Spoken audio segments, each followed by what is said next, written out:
Hey folks, it's Marvin Cash, the host of the Articulate Flower, back with another East Tennessee Fishing Report with Ellis Ward. Ellis, how are you? I'm doing well, Marv. Sort of tired for different reasons these days, but doing well. Yeah, and you've been whacking the snot out of them on the South Holston.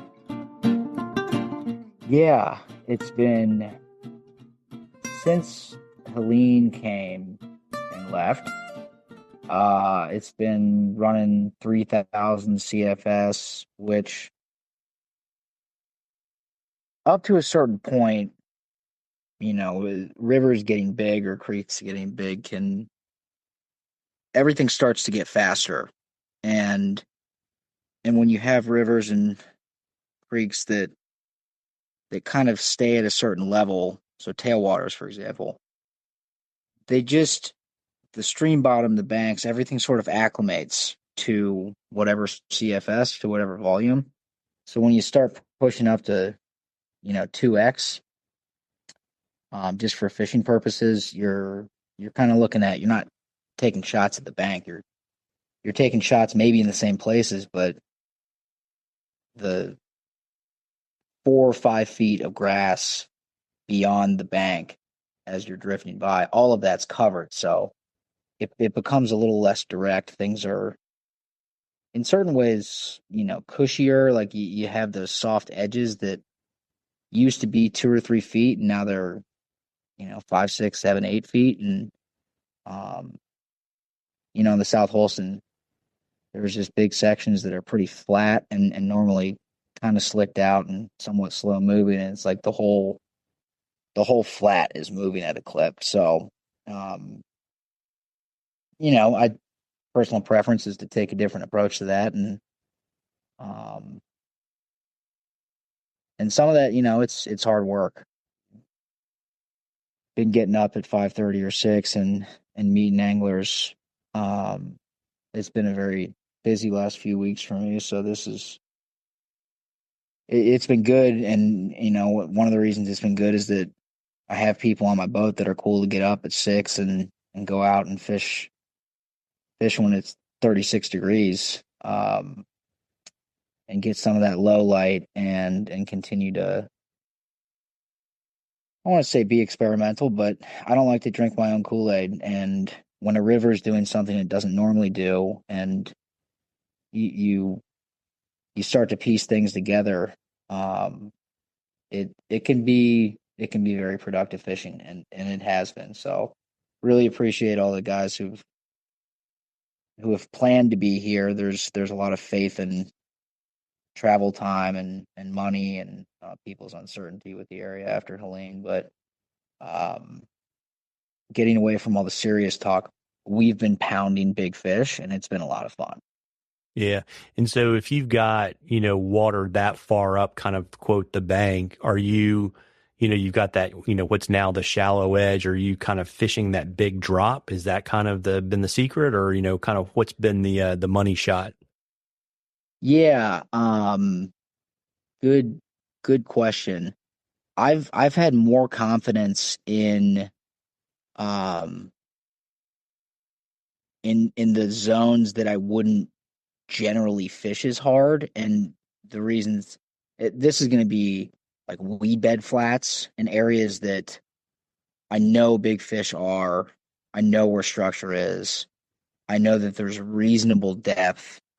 Some of these flats on the South Holston, Upper South Holston are just, they are very deep, and getting, fly line becomes our enemy very quickly, even when it's very sinky.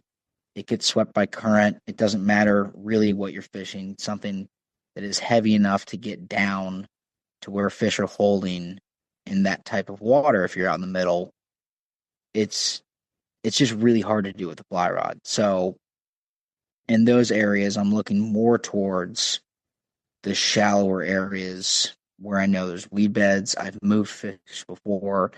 Areas that I wouldn't normally target if the water were super clear and the sun's really high. But what we have now is, the Watauga is chocolate milk, and that's because there's a layer of mud that's just gotten washed in from all the freestones above Watauga Lake. The South Holston's it's kind of a perfect storm. There's a bunch of water, but it didn't South Holston Lake didn't get as much sediment pushed in. So what that results in is like this. I refer to it as a limestone chalky color. It's a turquoise green. It's pretty off. It seems kind of clear when you get up to the bank, but man, when you get some depth, you start losing. Big white streamers are gone and under a foot of water. So combining that with some off peak fishing and getting low light,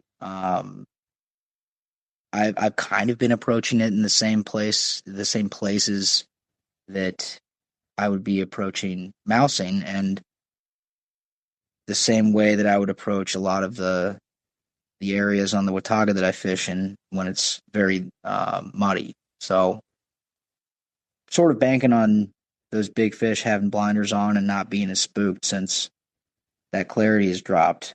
And feedback has been that is the case.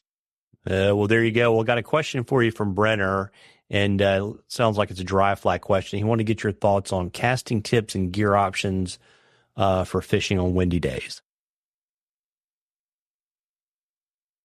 Sure. So if it's not dry fly fishing, if he's talking about streamers, I guess my recommendation would be to um figure out where you're having problems because of the wind and isolate working on those when there's no wind, because casts and flies should matter very little when it's very windy, outside of like really long casting with very big flies, like in musky fishing. So trout fishing, I should say, they'll just kind of say that um, there's I'm not. Really reach out to me if you're having issues with streamer fishing in the wind, because there's probably a couple things to work on with hauling and line speed and all that. So with dry fly fishing, this one can also be kind of challenging because you have to consider what the fly is doing on the water and how they're getting there.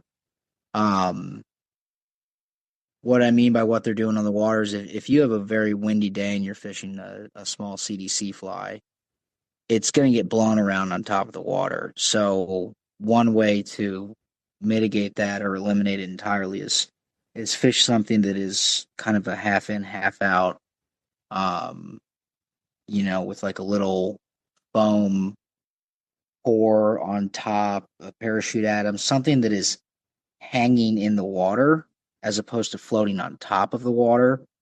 And then for casting, um, man, I fish five weights and dry flies in a pretty similar way to saltwater musky streamers. I really incorporate my left hand and use that left hand. It's less of a haul. People use the word haul, and I think they associate that with shooting line. And the way that I personally utilize that left hand and the way that I teach it on my boat, and we were just going through this today. Shout out Steven. Um, use it to gain tension. You use it to overcome, little points of weakness within the cast where you're losing tension in that line. And what that looks like in practice is it you feel like you have to catch up with false casting, like you're not letting it extend, and then you kind of creep forward. And then on that next backcast, you're really trying to go super fast, but also still end high. And that's where you just sort of lose the cast and then it falls in the water. If you're doing that in the wind, you're going to know immediately. It's going to get leader's going to close, something's going to splat, or you'll just lose your line altogether.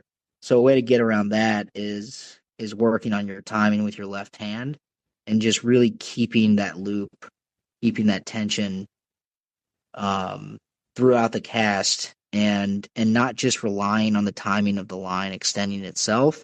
Sometimes you got to force the issue, and that's just timing and practice with incorporating that haul. And again, I'm not saying shooting line, but incorporating that haul, meaning using your left hand as a way to load the rod as opposed to just uh, timing and line. Yeah, it's interesting because, I mean, really what happens is with a good stop, right, it kind of gives you this really pronounced turnover on the tip. Yeah, and you can both emulate that and shortcut. So you still need the stop, because without the stop, you're not going to understand how to work that left hand to emphasize the stop. But once you get the stop, when you're coming forward, let's say your spring is loading with, some force. Once you get that stop and it's loaded, it's going to unload with that same force. When you're coming forward and you pull on your line just slightly, you're taking that same force of you stopping, and power is generated on your back cast. Your forward cast is where you lose power. You rush it, nothing good happens when you rush it. That back cast, that big stop, really high, letting that line come back, bend your rod, and then on your way forward, just pulling your left hand a little bit. It's like keeping your finger attached to the line so that you make sure your line's not moving. You're getting that full extension from the line back. But if you have that left hand just pulling down a little more, that rod starts to bend back more when you're coming forward. And then on your release point, you don't have to shoot it. Just bring it back to your right finger. And that process of just pulling slightly on your way forward emphasizes, multiplies, adds to whatever load you're getting from your backcast. Well, there you go, folks. Well, we love questions on the Articulate Fly. You can email them to us or DM us on social media, whatever's easiest for you. And if we use your question, I will send you some Articulate Fly swag. We're in a drawing for some cool stuff from Ellis at the end of the season. And Ellis, before I let you go, you want to let folks know how to reach out and get on your guidebooks. You probably have 1,000 bucktails like inbound here in about 3 weeks, right? All that kind of good stuff. Yeah. I went to the deer processor nearby. I've been talking with a couple others, but went down to say what's up a couple weeks ago, and archery season has been going on. The familiar smell of November entered my nostrils, and I thought, yeah, every year I have to get over this. Guiding, fishing, whatever other questions, feel free to give me a call at 513-543-0019. Websites elliswardflies.com, and fish pictures, other eye-catching advertisement type stuff, and some good fly pictures too can be found on Instagram at Ellis Ward Guides. And all those things will supply you with information about bucktail here in the next couple of weeks. Well, there you go, folks. Well, as I say, you owe it to yourself to get out there and catch a few. Tight lines, everybody. Tight lines, Ellis. Appreciate it, Marv.